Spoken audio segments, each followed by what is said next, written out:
Très urgent, très urgent, très urgent, encore une fois de plus, du côté de l'Afrique de l'Ouest, plus précisément sur les terres maliennes. La reconquête du territoire national, qui est la priorité principale du gouvernement de transition malienne, vient d'éclater en plein jour. Le Premier ministre, le docteur Choguel Kokala Maïga, vient de sortir du silence pour se prononcer par rapport à cette reconquête du territoire, plus précisément à Tinzawatène. Que comprend en réalité de cette bataille de l'armée malienne, FAMA, pour la reconquête du territoire national réel, plus précisément à Tinzawatène? Pourquoi cet acharnement? Pourquoi autant de dévouement pour prendre cette partie du territoire entre les mains des rebelles, des bandits et des terroristes?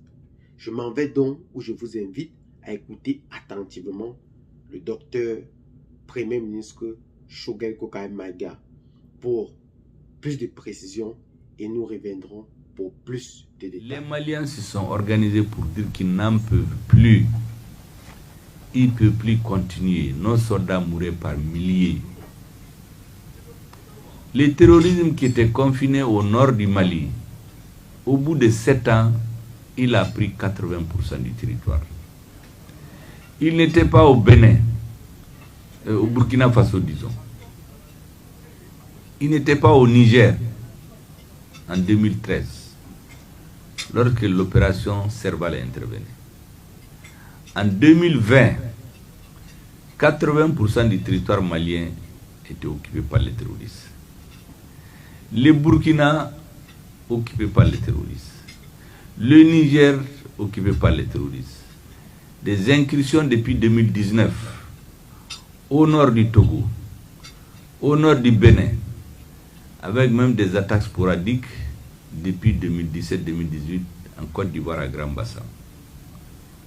Donc une lecture historique nous indiquait très clairement que l'argument qui consistait à dire que les forces internationales sont là pour lutter contre le terrorisme était devenu un argument spécieux pour lui. Un mensonge à nous.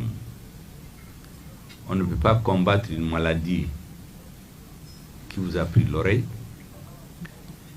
Les médecins vous prescrivent un médicament et vous faites la posologie pour un temps donné, et au bout d'un certain temps, vous vous rendez compte que la maladie a gangréné tout le corps et parti attaquer d'autres citoyens. Donc soit vous vous asseyez pour attendre la mort, ou vous levez, vous changez de médicament, vous changez de posologie, vous changez d'ordonnance, vous changez d'analyse et vous changez de médecin pour essayer autre chose. C'est ce que les Maliens ont fait. Les Maliens ont dit qu'on ne peut pas continuer à regarder notre pays en train de se déliter, à regarder le terrorisme en train de s'étendre sur les autres pays africains, avec à la clé une future désintégration de l'Afrique de l'Ouest. Il nous faut prendre le taureau par les cornes. Il faut reprendre notre destin en main. C'est ce que les Maliens ont fait. Ils se sont mobilisés, ils ont parlé, ils ont manifesté. Et au bout d'un certain temps, comme pour délivrer le peuple malien,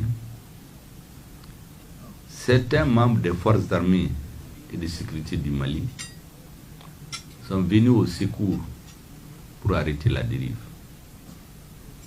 C'est ça l'origine de la transition malienne. Les militaires ne se sont pas levés pour quitter les casernes, pour venir prendre le pouvoir. Ils sont venus délivrer le peuple. Et au bout d'un certain temps, l'analyse étant approfondie, nous sommes arrivés à la conclusion qu'aussi longtemps que les Maliens ne prennent pas leur sort en main, le terrorisme va continuer à gangréner notre pays. Parce que nous avons compris très clairement qu'il y a des forces qui ont intérêt à la perpétuation, la propagation du terrorisme. Pour maintenir nos pays dans un certain état d'évanescence de maladies sur 20-30 ans, en attendant d'avoir une génération qu'on peut vite manipuler, désintégrer les États africains pour faire des petites principautés ethniques qui vont être dans la guerre les uns contre les autres. On a connu ça à une période donnée de notre histoire. Et donc nous avons pris la décision de dire à toutes les forces internationales de quitter chez nous. Parce qu'on était arrivé à un moment, je vous dis, les soldats mouraient par milliers. Des villages entiers étaient détruits. Des récoltes détruites. Personne n'était plus en sécurité dans notre pays. À part la capitale où il y avait des cérémonies, on voyage, il n'y avait rien. Et le démantèlement du Mali était pratiquement très clair pour celui qui a un sens de l'histoire. C'est comme ça que les choses sont venues. Et quand les Maliens ont changé les choses, ils ont demandé un certain nombre de préoccupations qui doivent être prises en charge immédiatement. Premièrement, l'insécurité. Il faut combattre, il faut un retour des minimums de sécurité. La deuxième chose, le président le rappelait d'ailleurs ce soir à mon frère Sonko, les Maliens ont demandé des réformes de notre État. Notre constitution, ça fait plus de 20 ans. Tous les pouvoirs qui ont essayé de réformer ont abandonné en cours de route. On a pu faire ce changement. Les Maliens ont demandé la lutte contre l'impunité et la corruption. Parce que la corruption avait gangréné toute la société. Elle a atteint les forces des armées de sécurité. Imaginez-vous qu'au Mali, nous ne pouvions même pas acheter des lunettes à vision nocturne. Un pays vaste comme le Mali, 1 240 000 km², on n'avait aucun vecteur aérien. Donc il était illusoire de penser qu'on peut combattre le terrorisme. Nous avons donc décidé de façon souveraine de faire partie des forces internationales. MINUSMA, Barkhane, Takuba, G5 Sahel, EUTM, ECAP et que sais-je encore. Il y avait des parties du territoire malien qui étaient interdites à l'armée malienne. Quand elle veut aller, on leur dit non, c'est la zone d'entraînement des forces étrangères, vous n'avez pas le droit. On apprend qu'il y a des terroristes qui ont attaqué les populations, l'armée ne peut même pas aller constater. C'est dans ces conditions qu'il y a eu le changement. Les Maliens ont demandé ensuite que l'accord qu'il y a eu entre les frères maliens du Nord et du Sud, il faut regarder l'accord, surtout que c'était prévu, le relire de façon à préserver un certain nombre de choses. La laïcité de l'État, l'intégrité du territoire, la souveraineté du pays sur l'ensemble du territoire national. Voici les circonstances dans lesquelles les changements interviennent au Mali. Au Burkina Faso, c'est un soulèvement militaire à cause de l'instauration du terrorisme. Là-bas, il y a pas de problème démocratique. Un président a été élu, une assemblée a été élue, tout marchait, j'allais dire normalement. Mais c'est l'insécurité. Après la mort brusque de plus de 50 militaires, plus d'autres bien sûr, les militaires se sont révoltés. Au Niger, c'était la même chose. Il y avait un président élu, il y avait une assemblée normale, mais les militaires mouraient par milliers aussi. Aucune perspective. Les populations ne peuvent pas manifester. Vous vous rappelez quand la force Barkhane a quitté le Mali, les Nigériens qui sont sortis manifester, celui qui dirigeait la manifestation, on l'a tué, brûlé dans sa voiture, on n'en parle même pas. Voici les conditions dans lesquelles les changements ont eu lieu. Donc, comme mon frère Sonko l'a dit aujourd'hui, il faut trouver les... Écoutez, très bien. Le président de la transition malienne aujourd'hui fait la fierté du continent africain. Parce que vu réellement ce qui est en train de se passer du côté du Mali aujourd'hui, il n'a pas droit à l'erreur. Il est comme sur une bicyclette, comme disait d'ores et déjà l'ancien président du Burkina Faso, Thomas Sankara. S'il n'avance pas, il doit tomber. Actuellement, le colonel Assimi Goïta doit nécessairement avancer.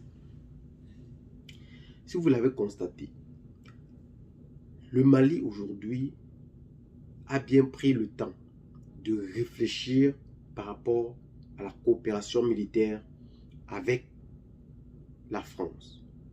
Mais après plusieurs années, on a constaté bel et bien que cette coopération n'était pas fructueuse. Mais que faire en réalité pour sortir de ce bourbier? Lorsqu'on a embrassé un pays autre, qui était la Russie, qui nous permettait en quelque sorte d'acheter des armes pour mieux lutter contre le terrorisme, parce que, comme dit le docteur Shoga Kokalmaga, il n'y avait même pas de vecteur aérien pour lutter contre le terrorisme. C'est qu'ils les ont obligés le 15 mai 2015 à aller signer l'accord d'Alger pour la répartition du territoire du Mali.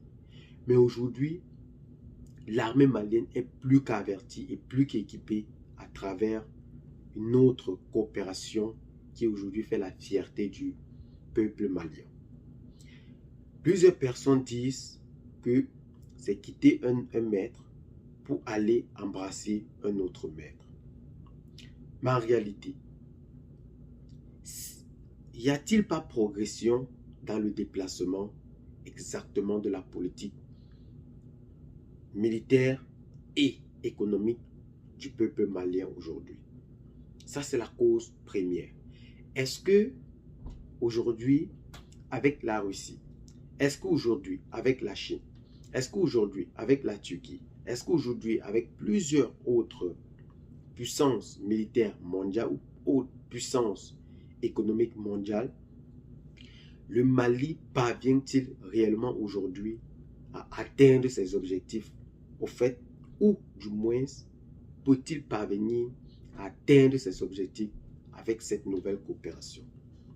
On avait embrassé le peuple français qui arrivait sur le continent africain. On les avait accueillis comme des héros. On avait donné leur nom à nos enfants pour leur féliciter de leur bravoure pour cette lutte qui ne cessait d'entreprendre pour défendre les causes du continent africain. Au Qatar, le président François Hollande disait d'ores et déjà que le but ultime de la France est la lutte contre le terrorisme et de rendre aux Maliens l'entièreté de son territoire et de sa souveraineté et de respecter la charte de l'ONU. Mais aujourd'hui, nous voyons avec beaucoup d'amertume que cela avait beaucoup plus d'intérêt autre que ce qu'on nous disait, autre que ce qu'on pensait. Mais aujourd'hui, le peuple malien, le peuple sénégalais, le peuple nigérien, le peuple burkinabé, le peuple africain en général, a décidé de prendre son destin en main. Pourquoi fait-il aujourd'hui autant de polémiques? Pourquoi aujourd'hui, si ce peuple, plus précisément à Tizawaten, qui aujourd'hui, le nord du Mali en général, regorge la plus grande réserve de pétrole dans le monde, avec une découverte de plus de 4000 milliards de barils de pétrole, plus précisément à Taoudéni, dans le bassin de Taoudéni, où doit son nom au village Taoudéni, fait-il autant de polémiques? Vous voyez en quelque sorte pourquoi le nord du Mali avait fait réellement mouche quant à cela. Vous comprenez que le nord du Mali aujourd'hui a une réserve très grande par rapport au gaz, à l'eau potable, à l'or et bien d'autres minéraux dont on ne peut citer parce qu'il est immensement riche. Eh bien les amis, qu'est-ce que vous en pensez donc personnellement face à cette situation qui prévaut du côté de l'Afrique de l'Ouest? Laissez donc maximum vos commentaires, abonnez-vous à la chaîne si ce n'est pas encore fait et à très bientôt pour de nouvelles vidéos. Ciao, bye bye.